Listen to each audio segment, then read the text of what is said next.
Welcome and thank you for joining the Hightstown Historical Society virtual house tour.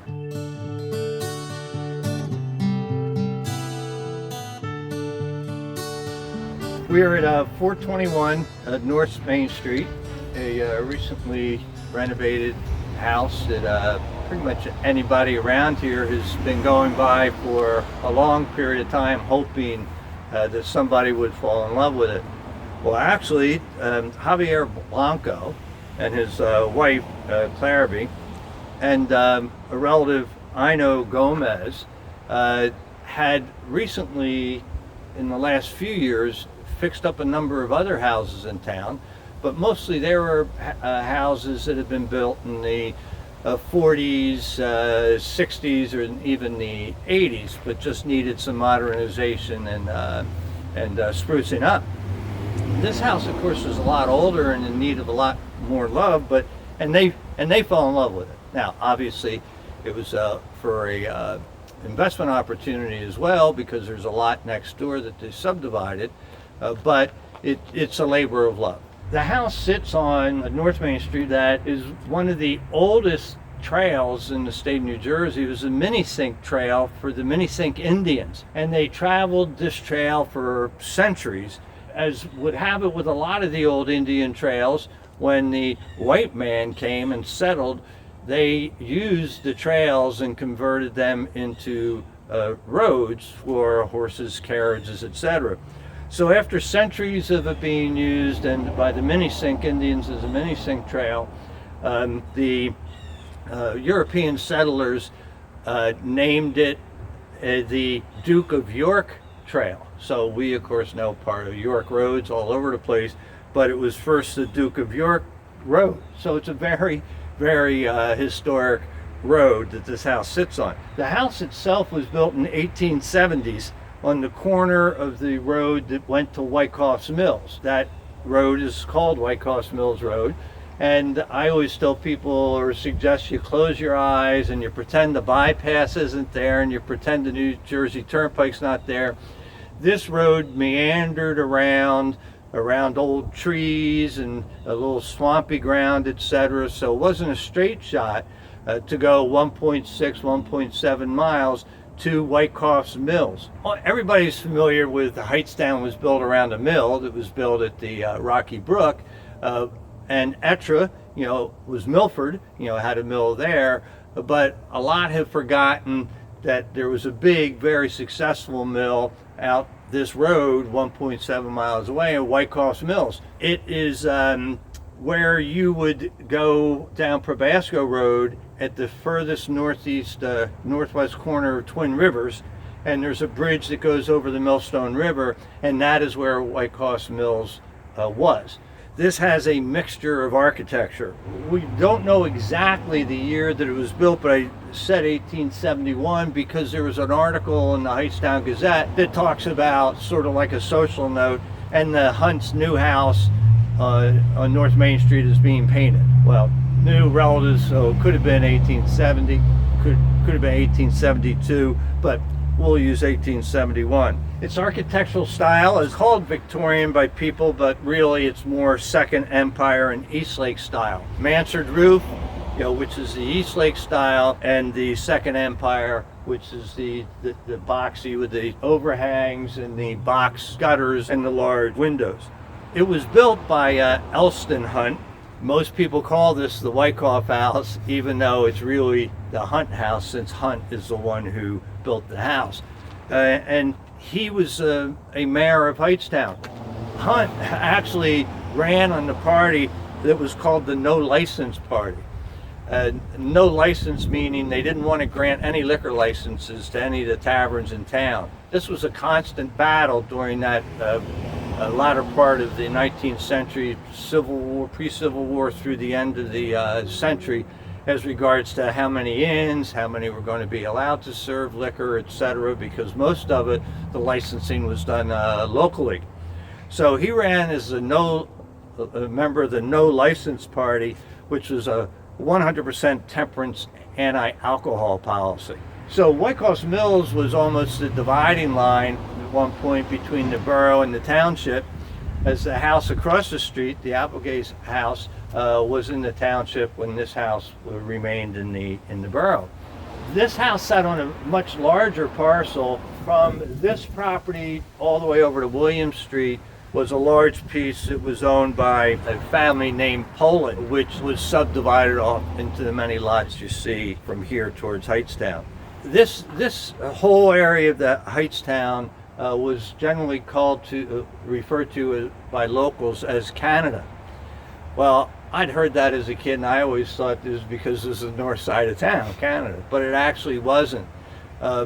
Most of the land from the Rocky Brook all the way here and north was owned by a fellow named Reed, R-E-E-D, and of course a lot of us have heard of the Reed House, and there's a Reed Street, but he raised ponies that were called Canadian ponies.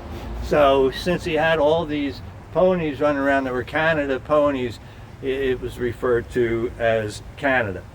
And the Historical Society is very excited with what Javier has been able to do with the house, and we look forward to a loving owner sometime near in the future.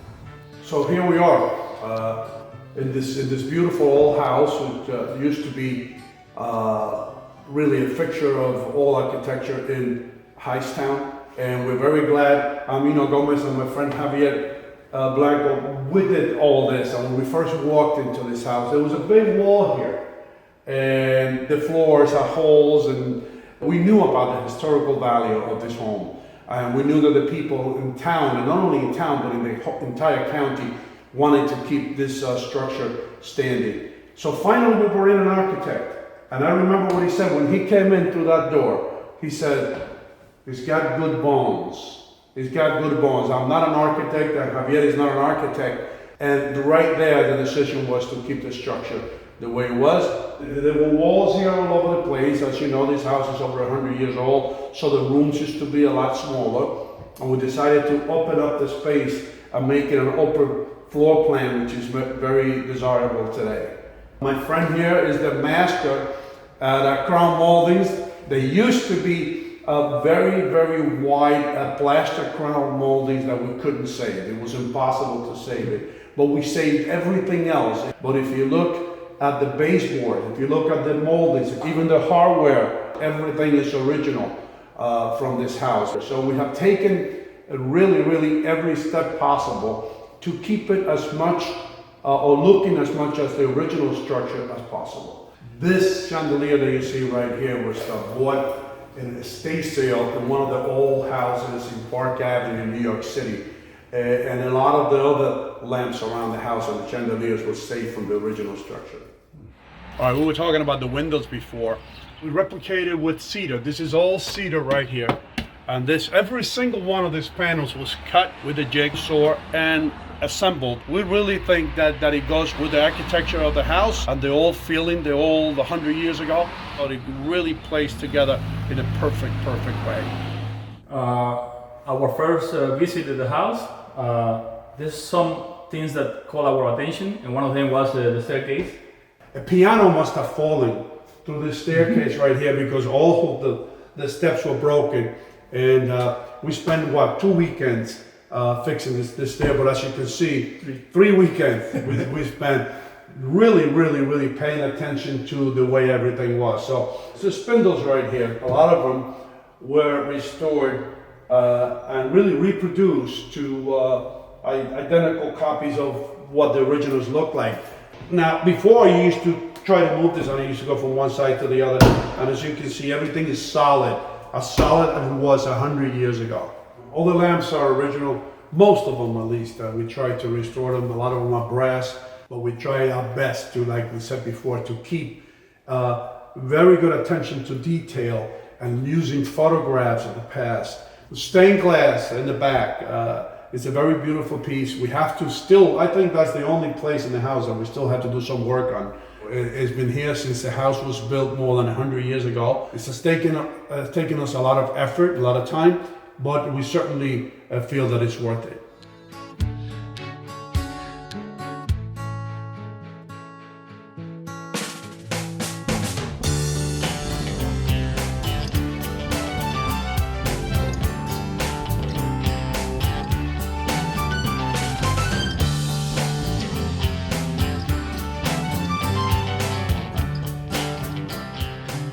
is another room. It used to be a bedroom, and since the house has so many bedrooms, we decided to do something spectacular. I spent hours and hours and hours researching to find the specific items, choosing the light, choosing the mirror, choosing everything that go together.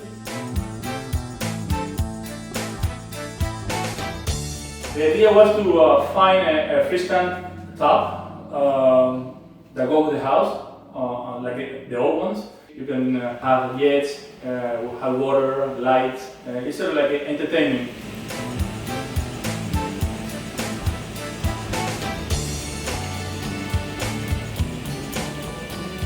I would love to be a newlywed and just be here in this beautiful jacuzzi with a bottle of champagne. Just imagine yourself just sitting in this beautiful, I will never get out of here. I will spend most of the day right here in this room, wouldn't you? No with you.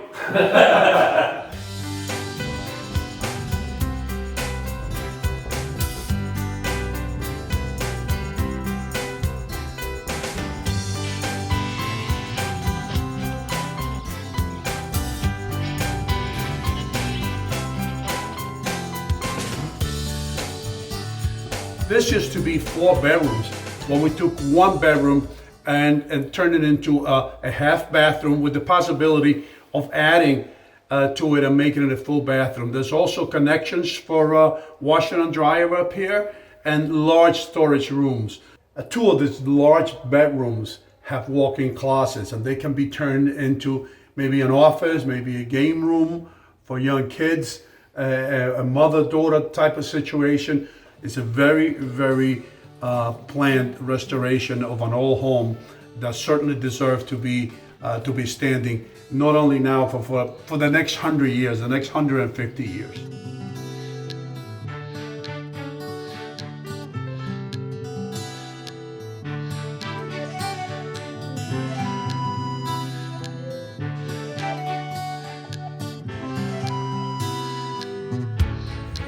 We are on Mercer Street at what is known as the Mercer Street Elementary School. Before I talk about this building itself, I want to talk about the site and the little bit of the history of the school that sat here before this edifice. About where the parking lot is right now was a frame building called the Academy. Anyone driving around town is familiar with Academy Street, North Academy, South Academy, and that's where that street got its name, was because of the schoolhouse that sat here and its playground. There were only 2 rooms, 1 room downstairs and 1 room upstairs, so it was very small. A number of years later, they added an addition of 2 rooms, but it was the first multi-room schoolhouse in the area. Prior to that, all the schools that were scattered around the township and in the borough were 1-room schoolhouses. The Academy was the first public school, and there still existed at that time private institutions that were full pay. The Academy was partial pay. The 2 most familiar were Van Rensselaer Institute, which is on North Main Street, which was a Presbyterian school, and the Hightstown Classical and Scientific Institute, which is now known as Petty, but began in the Baptist church because it was a Baptist church school. In 1871, the state legislature passed a mandate that there be a free public school that was for 9 months of the year. Because of that, and also the increasing population of the town, which was due to the success of the Camden and Amboy Railroad and the UT Railroad, the additions I mentioned were put on the Academy, but the building became stressed for 1 through 8 school. So in 1894, the Board of Education approved building this brick building, which was quite a structure for its time. It had 8 classrooms, 4 on the first floor and 4 on the second floor. All 4 were of identical size. And then there was an addition, which was in the original plans, in the rear for laboratories and the library. And it was a laboratory, not a lavatory, because the lavatories were privies outside. There were no bathrooms either in the academy or in this building when it was built. In the top of the academy was a belfry, and in it was a bell that was donated by a Peter Bouillet. He always thought that the school should have a bell, so he did that in 1852. Unfortunately, he died less than 12 months later in 1853, but the town was so proud of his donation and such, they rang the bell on the day that he was buried for many hours. That bell ended up being removed from the academy and placed on this building in a belfry when this was completed in 1894. From the time the Board of Education approved it to the time that they got a contractor and the completion of the building was pretty much all in 1 year, including finding the architect and coming up with the design. But it was a quite handsome building for its time, particularly with the towers in the front. The towers in the front also had small offices in it for the principal and for the nurse. Each of the 8 classrooms, and one classroom for each class 1 through 8, were 27 by 23, quite good size. And on 2 walls were the very large blackboards that were truly blackboards, not green boards. And on the other 2 walls and beneath the blackboards, there was light-colored wainscoting. The building was quite modern in that it was heated by steam heat, which was unusual, for the time. But it was central heat. All the masonry work was done by a mason called William Dillon.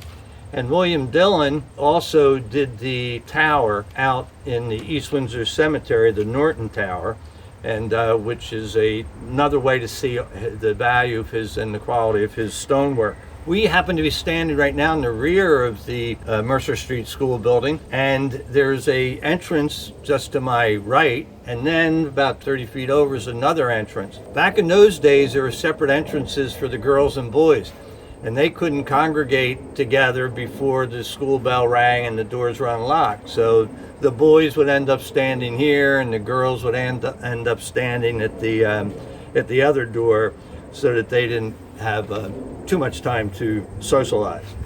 As I mentioned, this is a 1 through 8, so there was no high school in Hightstown at that time. Anybody who wanted to go to high school that didn't go to Hightstown Classical and Scientific or Van Rensselaer actually got on the train right behind here and went by train down to around the Bordentown area and changed train to go to Trenton. So they all graduated from Trenton High School, even though they were Hightstown residents. My grandfather, as a matter of fact, was one of those, and I have his Trenton High School certificate, graduation certificate, which may make people think that he lived there. He did not. He went by train every day from Hightstown. Of course, not everybody went to school past 8th grade. It was an agricultural community and some industry in town, etc. So most that wanted to went to the other private institutions. The public, there was only a handful that actually made that trip every day. So this was completed in 1894. Very, very useful building. Low maintenance since it was brick. A few years later, there was more land donated behind here for the playground, which goes up to what we know now as the Greenway, which is on the same right-of-way where the Camden and Amboy Railroad once stood. The building, even though it was substantially well-built and modern for its time, obviously by the mid-20th century became dated as regards to safety features and conveniences and such. So it was condemned for a use as a school building. So the last classes that were held here for 1st to 8th grade was in 1939. Soon thereafter, or actually before that, there was a high school that was built on Stockton Street. Doesn't exist anymore, but was called the Stockton Street School, and that was before what is now the Grace Rogers School across the street was built as a high school later, and the original high school was raised. So since it was a public building, it had to be put out to public bid, and this is after it was condemned. So in 1941, September, 2 p.m., there was a public auction, and there were only two bidders that showed up for the auction. So at the public auction, there was just two bidders. That one was the Masons, and they had been in the town for probably a little shy of 100 years, and they always met in the upstairs of commercial buildings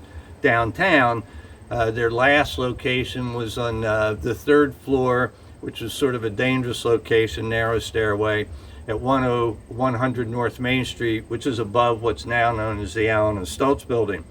So the Masons were very, very interested in buying this property because they rented there, they did not own it. But the other builder was a company called Hightstown Wrecking Company, and they wanted it because the brick could be salvaged. So they were going to rip down the building and salvage the brick and sell the brick to build other buildings. Well, as the story goes, the owner of the Hightstown Wrecking, the other bidder, was a Mason from another town. So when he determined that the other bidder was the Masons, he decided to stop bidding. So the Masons were successful in the bid, and for the amount of $2,265 for the building and all the property that's behind here. The Masons occupied this building from 1941 to 1979.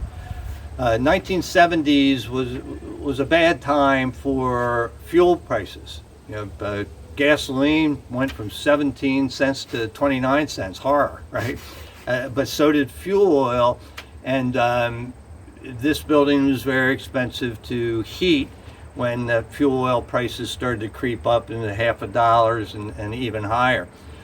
The Masons only used about 20% of this building, a meeting room on the second floor and a refreshment room on the first floor. So the other rooms were vacant, but obviously had to be heated whether they were used or not. The YMCA had been in town for over 100 years, and the YMCA didn't have a home.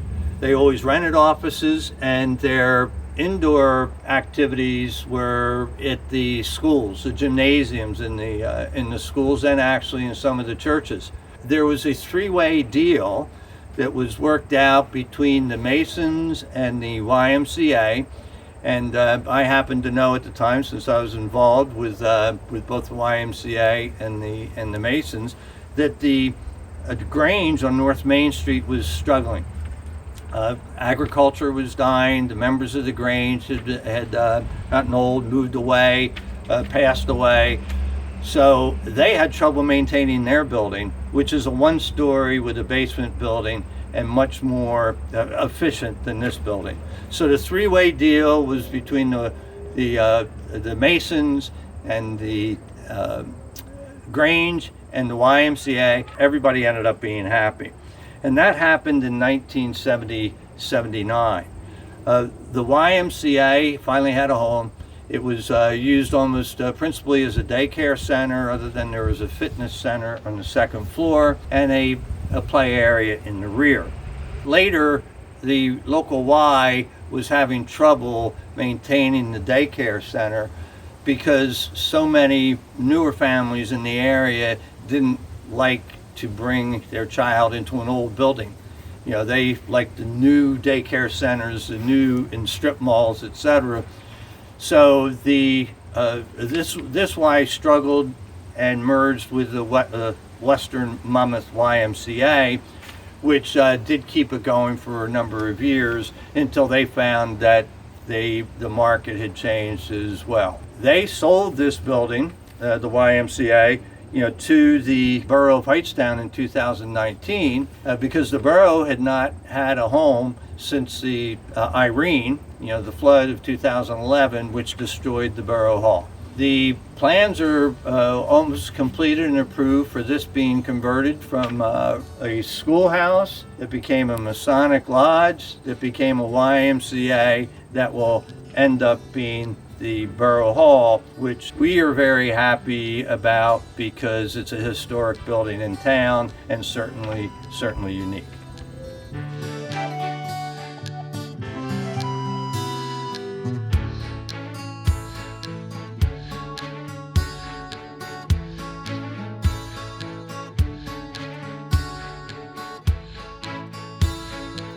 We're at 409 South Main Street, house recently purchased by Ann and Joseph Studholm. Next to this house is Ettra Road, which goes to what used to be called Milford, and also the community of Ettra. It was also known as a turnpike because for many years the roads like Ettra Road was actually a toll road. So there was a toll booth not far from here where people would have to pay a toll to be able to get to what was Milford and Parianville. Prior to the building of this house, there was another house that was referred to as a mansion, so it was quite large, but nowhere near the size of this house.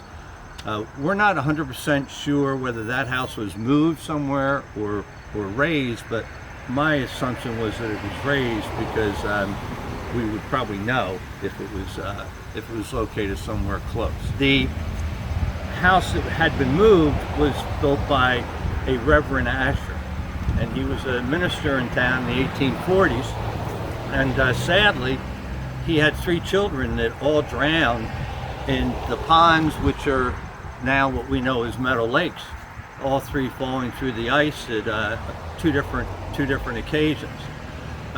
Mr. Asher Moore moved from this house in the 1850s, 1851, after his children had died. This property was part of a 64-acre orchard, apple orchards and peach orchards. 200 yards from here, there's now a street that's called Orchard Avenue, and that's the reason it's called Orchard Avenue, is because of the orchards that were there. After Asher Moore left Hightstown, the 64 acres was purchased by John C. Ward. John C. Ward is pretty well known for those that have been around here for a while, because you drive on Ward Street, both East Ward and West Ward. And John C. Ward also owned what we currently know as Petty School, almost in its entirety. As a matter of fact, there is still a Ward burial ground in the northern part of the Petty campus, right next to the Art Center. Mr. Ward also gave the land that the elementary school on Mercer Street, and gave a large amount of the land that Petty's on. He sold some of it first, but then sold it to them afterwards. Ward had first sold the property to Van Nest, Abraham Van Nest, before John and Mary Pommier had purchased it, built in 1881. But John and Mary Pommier had purchased the estate and the house that I had mentioned before that was raised. This house, the contractor who built it was a fellow named George Pearson, and Mr. Pommier owned a building supply business, we'd call it today, a lumber yard and supply house in Hightstown that was very, very successful. So this house that we're looking at now was built in 1881, and as we can see, it is a multi-styled house. Some would drive around, see houses like this, say it's a Victorian style, etc. That's not correct. Actually, it has multiple styles. It's a Second Empire style, which came by the name of when Napoleon III in the 1852 to 1870. Also, at the top, the third floor is a mansard roof, but with the dormer windows in it, it's known as an Eastlake style. And Eastlake, you would think would be named after a lake somewhere, but it's not. It's named after an architect whose name is Charles Locke Eastlake. On the interior, there's also multiple styles. A Second Empire, which we've seen on the exterior, but also Italian finishes on the inside. The banisters, the balusters, etc. So it's a very unique house. I posit that Pommier did this as sort of a showroom for his lumber business, because of selling houses and siding and things like that. Rather than sticking to one style, he could bring customers and show them all the different styles. That's my theory. So it was just kept in the estate for a few years before the Wilsons bought it in 1918. They resided here for a number of years until they sold it to Petty after his death in 1941. During that period of time, Petty owned a lot of houses that were not in the quadrant of the main campus. The houses tended to continue to be called by the name of the owner that had sold it to Petty. In this case, this was always known as Wilson House. In 1972, it started to be very difficult for boarding schools to be able to safely maintain frame houses such as this.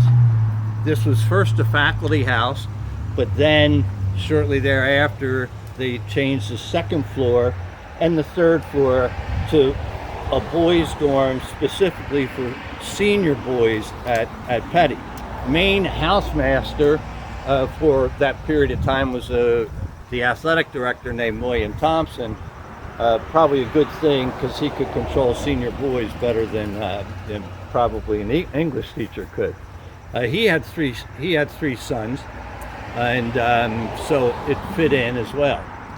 Up on the mansard roof, between the second and third floor, is a box gutter, and I happened to live across the street, I still do when I was being brought up, and I would watch the senior boys run quickly or walk quickly around that box gutter, and they would do time trials and time each other to see who could go the fastest.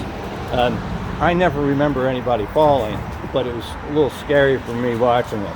When Petty did sell the house in 1972 because they could not keep up these type of properties as dorms anymore due to fire escapes, fire alarms, those types of concerns, they offered these off-campus houses to their faculty members first.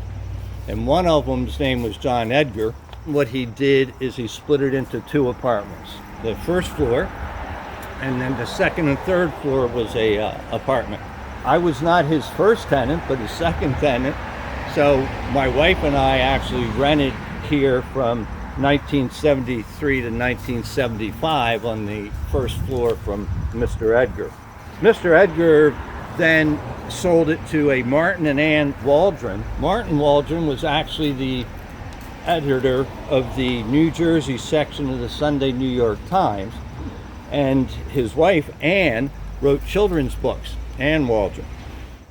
And interesting enough is that this, when it was actually built first, was not in the borough of Hightstown.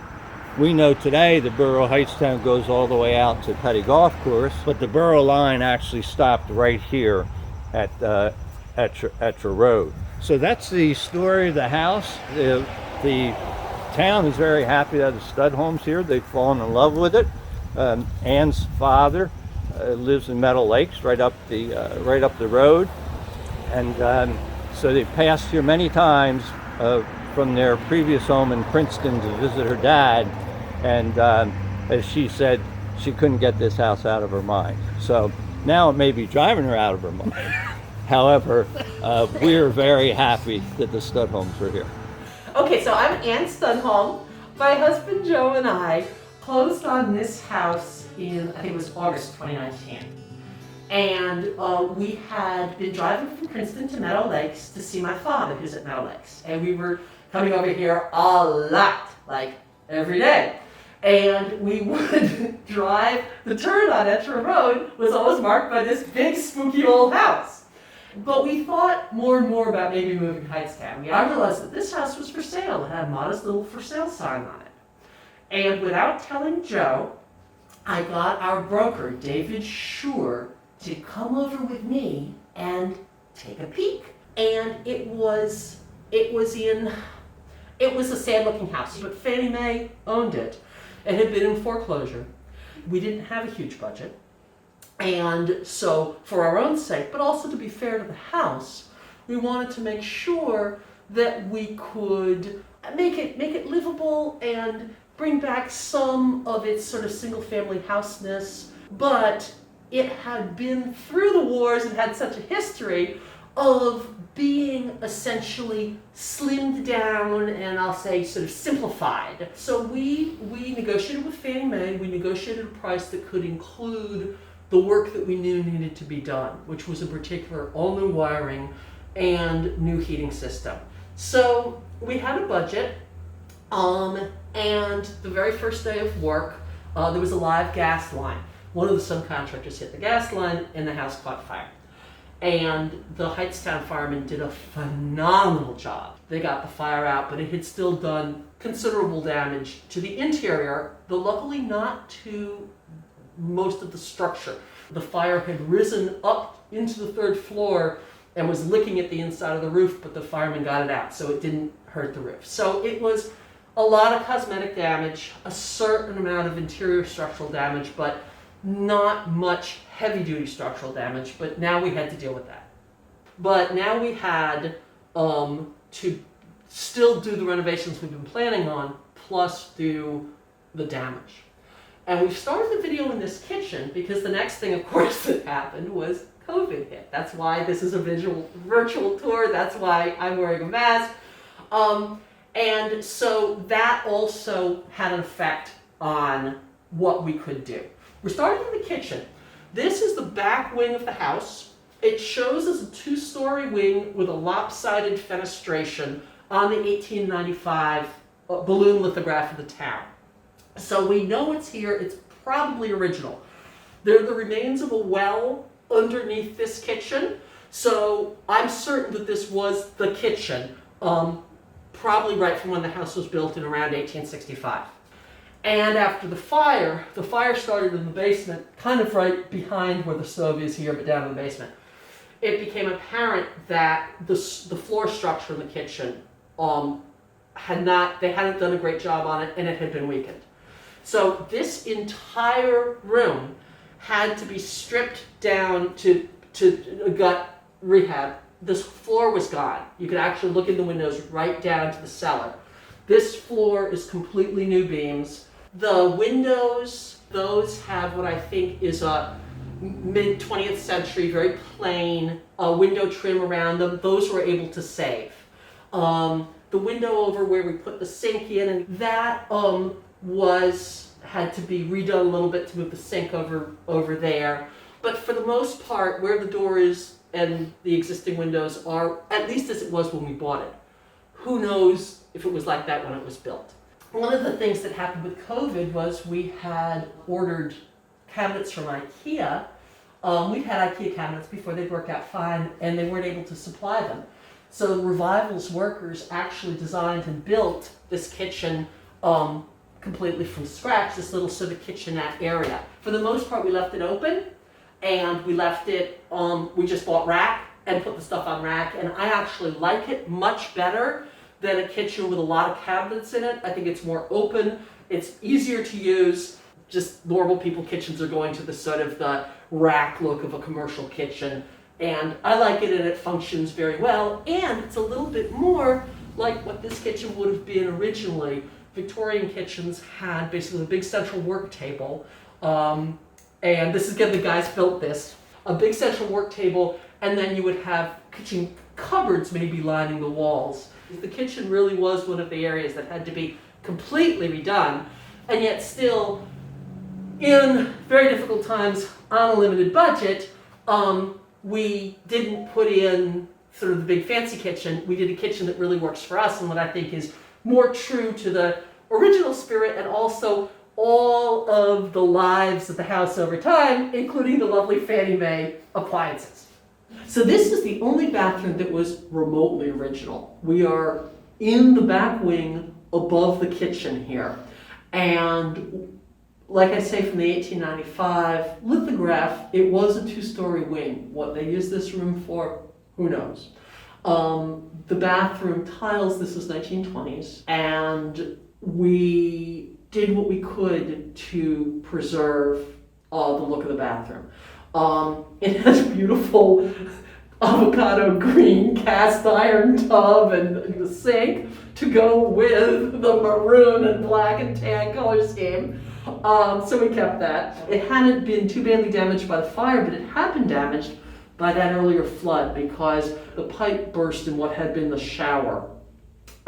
This wall here went all the way up to the ceiling, but it bisected the window. You still could see the window. It was very weird. It had a shower in the tub because the original shower had been, I think, damaged a long time ago. Then it had had its leak. It had been turned into a closet. There was basically plastic wallboard all over this room. And when we started looking into it, all of a sudden, there's a shower. My husband said, can we restore it to being a shower? And it actually had the shower floor matched the tile floor. And Revival said, yes, you can, but the shower pan is going to have to be rebuilt. It's not watertight. They said, but we can save a lot of the tile and match it in places because there were 2 toilet holes. Because when it was a dorm, we think, there were 2 toilets. So that had to get patched up anyway. And so they started in, and then they realized that whatever this tile on the floors embedded is like Portland cement. We are immediately upstairs from the reconstructed utility closet. And again, this is the portion of the house that was damaged the most by the fire. The house has a very simple 4-square layout. 4 main rooms plus the wing downstairs, 4 main rooms plus the wing on the second floor, 4 rooms in the 3rd floor mansard roof, essentially attic space. They were unfinished probably until the 20th century. It was just an attic. So this room had originally had back-to-back facing fireplaces. Those were long gone. They had been turned into closets. So basically this room was 2 rooms with closets in the middle. The fire damaged a lot of that, and my husband said, let's just leave it one big room. And it is going to be a combination of kids' TV room, his office. It's got, all the boxes you're seeing are full of books. We've got some of the books unpacked.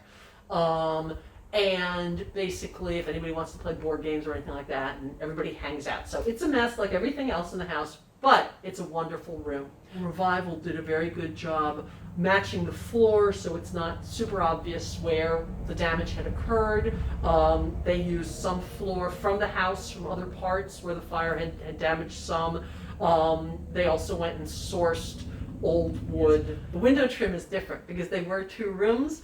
One of them, the trim got redone when they were putting up the more simple trim. The other one still has what is probably original window trim, so you can see that. So again, it's sort of cool. There are these subtle little signs that it really was 2 different rooms and has a certain amount of history. And again, I hope that anyone who lived here will say, oh yeah, that was my room. This is on the 2nd floor, so it would have been the 2nd floor apartment if anyone was here at that time.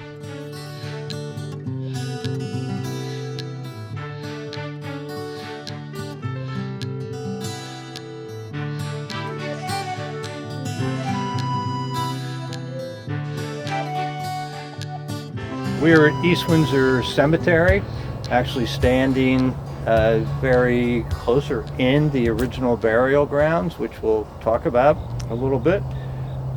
We happen to also be almost close to the apex of the hill that was always referred to as Windswept Hill before it was a burial ground, but also called Clover Ridge. Today is a little brisk for this time of year, and once you get up here, you understand why it's called Windswept Hill. The East Windsor Cemetery Association was actually incorporated in 1845, but the cemetery is much older than that. It was originally, up where we're standing, only a little over an acre and a half, and was bequeathed to the Cemetery Association before it actually became incorporated in 1821 by someone named Isaac Ely, but it's even older than that. The original graves were dating back to the Ely family, who owned all this ground as a farm, and it was John Ely's first wife, Phoebe, who was first buried here in 1756, and she is on the west side of the original burial ground. Phoebe Allison Ely, had 12 children. So, but she lived to a pretty decent age, and she was born in 1712, died in 1756. So back then, 44, not old, but not young. But she'd had 12 children in that period of time. John was still a fairly young, middle-aged man, and he married 2 more times. Married a woman named Sarah, and one named Deborah. So he was married 3 times.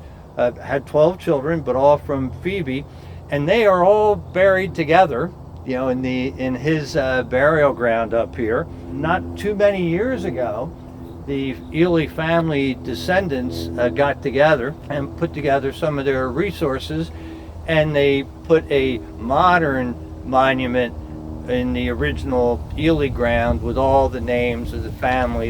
In 1840, Allison Ely Jr., the grandson of John Ely, left additional ground to the cemetery, which expanded it from the 1.5 acres. It was left to Richard Norton, Joseph Ely, and William Norton as managers. The Nortons were descendants of the Ely family, and we'll talk a little about that, because the tower that you've been looking at in the background is not called the Ely Tower, it's called the Norton Tower. John Ely died in 1795 at age 87.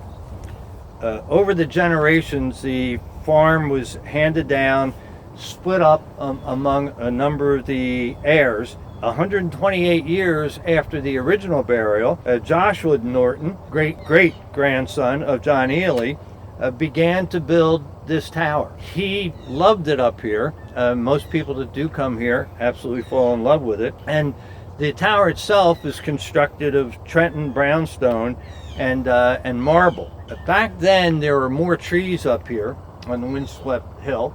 It is said that Norton wanted to build something high enough that he could see over the trees. And so it wasn't to see as far as possible, but actually just to see the countryside over tops of the treetops. He hired a local contractor named William Dillon to build the tower. You'll hear William Dillon, who also was a builder of a number of the other buildings in town and did the mason work on the Mercer Street school. The tower itself, their walls, the stone, are 12 inches thick, and at the base, it's 10 feet by 10 feet, and overall up to its absolute top is 50 feet in height. Inside was and still exists, an iron spiral staircase, and that staircase goes up 35 feet to a platform, and on that platform there used to be a ladder that then went up to a roof level, and which you could look out the holes, which were actually glass. They had those glass windows, and then on the top there was the roof, and they had a iron balustrade that was about chest high all the way around, so you could stand on the roof and get even a higher view. I had been told when I was young that the family members that would come out and others that were familiar with it, they'd climb so they could see the new Edison lights lighting up New York City. So 50 air miles, etc. Was it true? I think it might have been, because there was nothing else that actually lit up the night sky. Also from the top, it is known that you can see as far as Navesink, Trenton, and to the northwest, Hopewell, and even Rocky Hill. This is the highest point of the watershed in the area. We're still in East Windsor Township, barely, and the 2 watersheds are the Millstone to the north and the Assunpink to the south. So the watershed actually divides what goes into the Delaware River and what goes almost directly into the Atlantic Ocean. Mr. Ely wanted to be, and he had a headstone that alluded to the fact that if a raindrops hit the top of his headstone, half of it would go to the Delaware River and the other half would go to the Atlantic Ocean. Ironically, and I don't know if this was by design, but John Ely's family originally settled on the Delaware at the Delaware Falls, which is in Trenton, which is right next to where the Assunpink River joins into the Delaware River. So many, many, many miles away, the family migrated from their original home on the Delaware River over to here, but are at the watershed that dumps back to the original family's location. To the east-southeast of here, where we're standing, directly on the opposite side of the tower, is the Ely Norton farmhouse. And Clara Barton lived with the Norton family there when she taught at the Cedar Swamp School. We call it now Cedarville Road, but that's where Clara Barton lived when she taught school here. Also up in this oldest part of the burial ground, the Ely burial ground, is buried a lady named Patience Track. She was a southern black slave who escaped onto the Underground Railroad and came to the house of Aaron Ely, who was one of the early Ely families, a second or third generation, and they hid her. But she got discovered and by a bounty hunter. But the Ely family, Aaron Ely, bought her freedom from the bounty hunters. So she was obviously very grateful to that and didn't want to leave the family. She didn't really have anywhere to go, but now she was manumissioned, so she didn't have to escape anymore, so she stayed with the family for the rest of her life. Even so important to the family, she's buried in the family burial plot. She died in 1879 at the age of 92. Also, close to the Ely burial is a headstone with the name on it, Yamaguchi. Yamaguchi died in 1896. He was a merchant marine, Japanese, but he got ill, and the Presbyterians up in North Jersey sent him down here in order to recuperate. Yamaguchi's family, when they found out about his death a number of years later, hired the local memorial cutter, and he didn't know Japanese, so he had to contact some other stone cutters in North Jersey that spoke Japanese in order for that to be properly etched into the stone. Also buried here is Walter C. Black and his grandparents, and who started village nurseries back in the 1850s, and his cousin Russell Black, who was a pretty famous planner, did the original plan of the park system in Mercer County, and also the plans for the Memorial Park in downtown Hightstown after the Gross Fire. But if you drive around here, you'll see names of families that have been here for hundreds of years: Robbins, Whitecoff, Black, Shin, Hartshorn, Taylor, Rosals. It's nowhere near as large as the Cedar Hill Cemetery in town, but it's also a quite different setting, and certainly a beautiful spot to come to and visit and just contemplate, the stars at night. Actually, I bring my children out here when there's comets and meteor showers, because it is away from the lights in downtown Hightstown and the surrounding area. Thank you for joining us today. We invite you to visit our website, which is hewhs.com. You'll find many things of interest there, including many of our old newsletters. But more importantly, you'll be able to see, hopefully, how to join a membership application and how to make a contribution, particularly at this year when we need every amount of contributions possible. We'd love to have you as a member. We'd love you to contribute your talent, but we also would like you to contribute some treasure. Thank you.